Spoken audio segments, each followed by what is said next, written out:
hello' everyone কাৰ্ডম আজিকালি মই খালি পৰ্কেই বনাই আছোঁ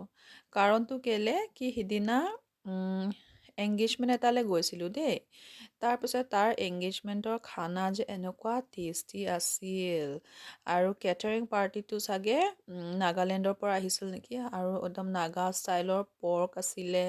মানে ইমান ধুনীয়া মই কৈছোঁ নহয় ইমান আমাৰ মানে ডিফুত ইমান ভাল খানা চাগে মই প্ৰথমবাৰ তাতে খাইছোঁ নেকি ইমান ধুনীয়া আছিলে খানাটো আৰু একদম কি মস্ত মস্ত মানে ষ্টিম ফিছ আছিলে তাৰপিছত পৰ্কটোতো ক'বই নালাগে ইমান টেষ্টি আছিলে সেইকাৰণে মই তেনেকুৱা ৰেপ্লিকেট কৰিবলৈ একদম চেষ্টা কৰি আছোঁ আজি সেয়াই বনালোঁ ড্ৰাই বেম্বো শ্বুট আৰু পৰ্ক তাৰপিছত লাহে লাহে দেখিছোঁ যে মোৰো মানে সিহঁতৰ নিচিনা সেই দিনাৰ খানাৰ নিচিনা অলপ অলপ মানে হৈছে আৰু 2-3বাৰ বনালে চাগে একজেক্ট হ'ব তাকে এয়া আপোনালোকৰ আগত দেখুৱালোঁ মই কেনেকুৱা বনালোঁ ড্ৰাই বেম্বো শ্বুট আপোনালোকে যদি এনেকুৱা বনাই খোৱা নাই তেতিয়াহ'লে বনাই খাব একদম খুব ধুনীয়া লাগিছে আৰু মোৰ আশা আছে আৰু মই 2-3বাৰ বনালে মই একদম একজেক্ট ধুনীয়া নাগা ষ্টাইল পৰ্ক বনাবলৈ পাৰি যাম